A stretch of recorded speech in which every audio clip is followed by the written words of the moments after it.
আপনার ধোকা চলচ্চিত্র নিয়ে অভিযোগ আছে যে এটা বলিউড সিনেমায় গাজিনের নকল। আমাকে তুমি ক্ষমা করে দাও প্লিজ, আমাকে তুমি ক্ষমা করে দাও। আমার কথা বলে বদলা, আমার তোমার সুন্দর মুখের হাসি দিয়ে দূর করে দাও আমার সব কষ্ট। তো মান্না ভাইয়ের সাথে আপনার কোনো কাজ হয়েছে? হ্যাঁ, মান্না ভাইয়ের সাথে কাজ হয়েছে। তো মান্না ভাইয়ের নিয়ে স্মৃতিচারণ করেন। মান্না ভাইয়ের সাথে ও স্মৃতি আছে, কিন্তু একটা স্মৃতি খুব না ভোলার মতো। জি। যেরকম অনেক কিছু আছে ভুলে যাওয়া যায়। জি। যেরকম শাহী সুমনের একটা মুভি, ছবির নামটা মান্না ভাইয়ের সাথে একটা ছবিতে খুব ভালো স্মৃতি আছে। আর আসলে কি যেগুলা কাজের স্মৃতি ওইগুলা খুব মনে থাকে। জি জি। যেরকম শাহী সুমনের একটা ছবি ধোকা করেছিলাম মান্না ভাইয়ের সাথে। মিডিয়াকে এসব কথা বলে আমাকে কেন সে হিরো করতে চাইছে? এক্ষুনি চলুন, আমি তার সাথে কথা বলবো। এবং মান্না ভাইয়ের সবচেয়ে একটা জিনিস খুব ভালো লাগতো, সে যদি কোনো ভালো গল্প পেত, ভালো ক্যারেক্টার পেত, সে ওই ক্যারেক্টারে ঢুকে যেত। আর সে যদি কোনো গল্প বা ভালো ছবি পেলে ঢুকে যেত, তাহলে সে ওই গল্পে থাকার চেষ্টা করতো এবং ওই ছবিতে কোনো ডিস্টার্ব করতো না।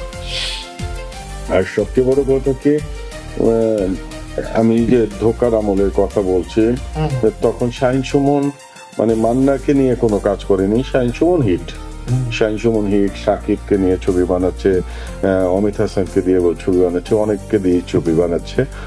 বাট একসাথে মান্নাকে দুটো ছবিতে নিয়েছিল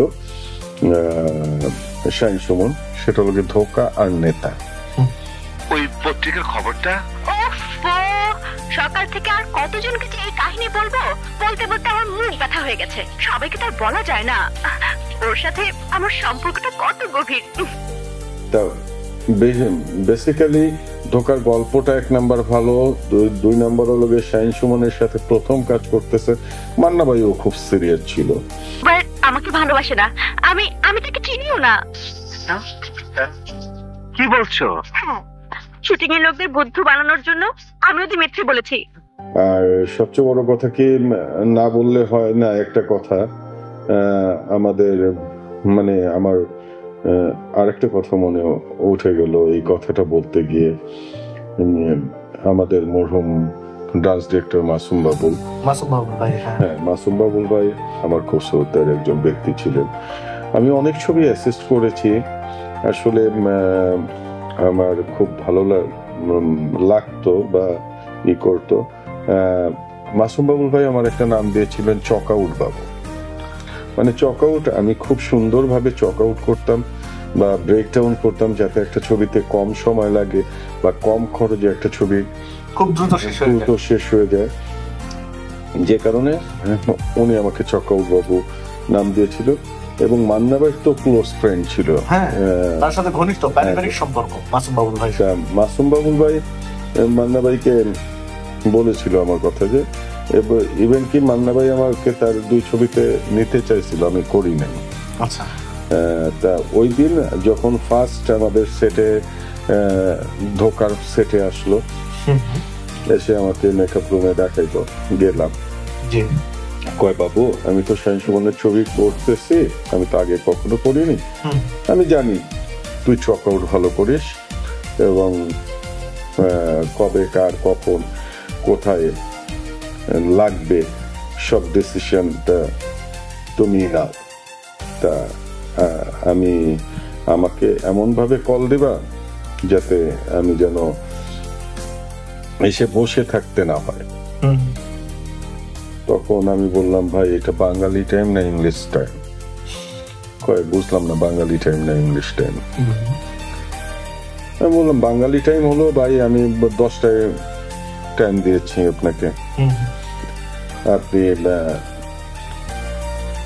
রাস্তায় আসলেন 11টায়। আমি জিজ্ঞেস করলাম, ভাই 11টায় আসলেন কি আর বলবো, দেখ রাস্তায় জ্যাম ছিল, অমুক ছিল, তমুক ছিল, হ্যান ছিল, ত্যান ছিল, তাই 11টা বেজে গেছে। এটা হলো বাঙালি টাইম। আর ইংলিশ টাইম বলতে গেলে আপনি 10টা মানে 10টা, আপনার রাস্তায় জ্যাম থাকুক, কারফু থাকুক, আর ঝড় থাকুক, আর বৃষ্টি থাকুক। তখন মান্না ভাই হেসে দিয়ে বললো ইংলিশটায়। অর্থাৎ মানে সে আমি 10টায় বললে 10টায় আসবে, 11টায় বললে 11টায়, 1টায় বললে 1টা। আচ্ছা, তা উনি তখন, আমি আসলে তাকে যেদিন 10টায় লাগে 10টায়, যেদিন 11টায় লাগে 11টায়, যেদিন 1টায় লাগে 1টায়, এমনকি 2টায় বলছি। আর আসলে কি ওই ছবিটায় আমার আল্লাহ ফেভার করছে যে মান্না ভাইকে কখনো বসে থাকতে হয়নি। আমি যদি 11টায় বলছি, দেখা গেল 11টার 5 মিনিট আগে মান্না ভাইকে প্রয়োজন হয়েছে, বা 10 মিনিট বা 5 মিনিট পরে প্রয়োজন হয়েছে। মান্না ভাই খুব খুশি হয়েছিল এবং বলছিল বাবু, মানে আমাকে থ্যাঙ্কস দিছিল যে তোমার চক্রটা খুব সুন্দর। আর একটা বাজে কথা আছে, ওটা বলবো না। আচ্ছা, বাজে না বলাই ভালো। আপনার ধোঁকা চলচ্চিত্র নিয়ে অভিযোগ আছে যে এটা বলিউড সিনেমা গাজিনের নকল। আসলে এটা একটা ভুল কথা, এটা গাজিনীর নকল না, গাজিনী হচ্ছে আমাদেরটার পরে। তামিলে একটা সিনেমা আছে যেটা, জি এটা আমি স্বীকার করব, তামিল ছবির পরে এটা হলো যে তামিল এই ছবিটার অনুকরণ ছিল ধোঁকা, বা গাজনিও পরে। গাজনিটা বাংলাদেশের পরে। তামিলের আগে, তামিল তো আগে করছে, এটা অস্বীকার করার কিছুই নেই।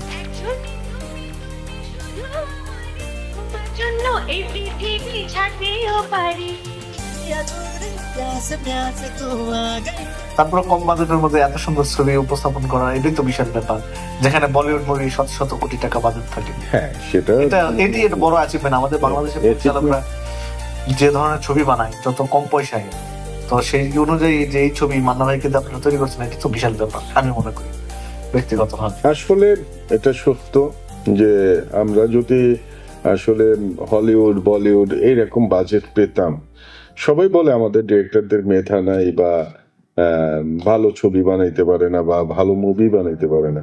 আসলে ভালো এফোর্ট দিয়ে কেউ বলে না যে দেখো ভালো সিনেমা করতে পারো কিনা। আজকে আমি শাহিন সুমনকে ধরেই বলি যে আমাদের ধোঁকার যে তামিল ভার্সন, সেটা যে টাকা বাজেট, হয়তোবা সেই টাকার একটা গানের বাজেট ধোঁকা না। বাট ধোঁকাও দেখবেন, ওই ছবিটাও দেখবেন। ধোঁকা অনেক ভালো সিনেমা হয়েছে এবং অনেক প্রশংসা পেয়েছে। সেই কারণে আমি বলবো যে আমাদের মেধা আছে, আমাদের মেধা আছে। আসলে কি আমরা দরিদ্র কান্ট্রি, দরিদ্র দেশ, বা আমাদের সবকিছুই স্বাভাবিক লিমিটেশন থাকে, সবকিছুই কম থাকে, যে কারণে আমরা ভালো কিছু করতে পারি না। আমি নর্মাল হিসাব বলতে পারি, আমার কাছে যদি 10-20 টাকা থাকে, আমি কিন্তু সোনার গায়ে চা খেতে পারবো না, আমার চা খেতে হবে রাস্তার ধারে। অবশ্যই, এটাই স্বাভাবিক। আমি মনে করি আমাদের দেশে যে টেকনিশিয়ান আছে, যে ডিরেক্টর আছে, তারা ফুলফিল এফোর্ট পেলে অনেক অনেক সুন্দর সিনেমা বানাতে পারবে। মান্না ভাইয়ের কয়েকটি গুণ বলুন। মান্না ভাইয়ের অনেক গুণ আছে, তার গুণের শেষ নেই। তারপর মান্না ভাইয়ের অনেক গুণ আছে। আমি যেরকম মান্না ভাইয়ের সবচেয়ে বড় গুণ হলো সে হাসতে হাসতে কমেডি করে চিরন্তন সত্য কথাটা বলে দেয়। যেরকম তার একটা মূল উদাহরণ, সে কথার কথা একটা ছবিতে নাস্তা খাচ্ছে, তাকে আপেল আইনা দিল, অমুক আইনা দিল, তমুক আইনা দিল, সে খাচ্ছে আর করছে, বলতেছে শালা আমি মান্না আজকে ভালো সিনেমা দেই, বা এই সিনেমাটা ভালো গেলে এই নাস্তাটা নিয়ে কথা হবে না, এই সিনেমাটা যদি ফ্লপ যায়, মানে সে খুব মজা করে বলতে পারতো যে আবার আপেল খায় নাস্তা, মানে এমন করে বলতো। এবং মজার বিষয়, এবং সবচেয়ে বড় কথা, সে একটা ডিরেক্টর বা একটা প্রোডিউসারের একদম কপি করতে পারতো। জি, দারুণ। মানে সে এটা অভিনয় করে দেখাতে পারতো। এই একটা ভালো দিক অবশ্যই মনে করবো, সে কারণ সে সব বুঝতো, জানতো। আর একটা হলো বেশ, তার যদি কোনো গল্প বা ডিরেক্টর বা মেকার পছন্দ হইতো, ওই ছবিতে সে কোনো পেইন দিত না, এবং ওই ছবিতে সে আমার মনে হয় তার মানে মনোভাব এমন থাকতো যে আমি বিনা পয়সা হলেও এই ছবিটা করবো। হ্যাঁ, এবং অনেক পরিচালকই আমার এই শো গুলোতে বলেছে যে মান্না ভাই ভালো পরিচালকদের পিক করে নিত। হ্যাঁ, তাকে মানে আমাদের বর্তমান যারা স্টার আছে তারা তো ভাব নিয়ে বসে থাকে যে আমার কাছে পরিচালক আসবে তারপর ছবি করবো, আর মান্না ভাইয়ের কাছে ঠিক বিপরীত, তাদের কাছে মান্না ভাই যাইতো এবং তাদেরকে ইন্সপায়ার করতো ছবি বানানোর জন্য, যে ভাই লাগলে নাও। যেরকম আমি আরেকটা কথা বলবো, মান্না ভাই সবচেয়ে ভালো দিক ছিল, মান্না ভাইও একটা বড় স্টার ছিল বাংলাদেশের জন্য, বড় মানুষের নায়ক যাকে বলা হয়। সবচেয়ে বড় কথা কি, সে নতুন পুরানো দেখতো না।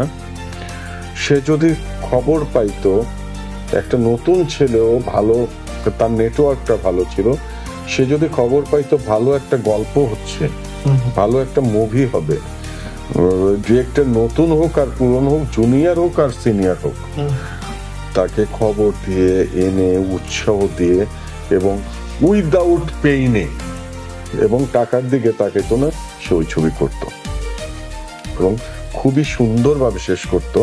এবং সে যদি মনে করতো ডিরেক্টরের ক্যাপাবল 9টা থেকে শুট করার, সে 9টাই আসতো। ডিরেক্টর ক্যাপাবল ভোর 5টায় শুট করার, সে 5টাই আসতো। সে আমাদের স্টারের মতো মানে আত্মহমিকা বা তার পায়ের পিছে পড়ে থাকার এইরকম কিছু করতো। হ্যাঁ, সে ভোগাইতো। কোনটা ভোগাইতো?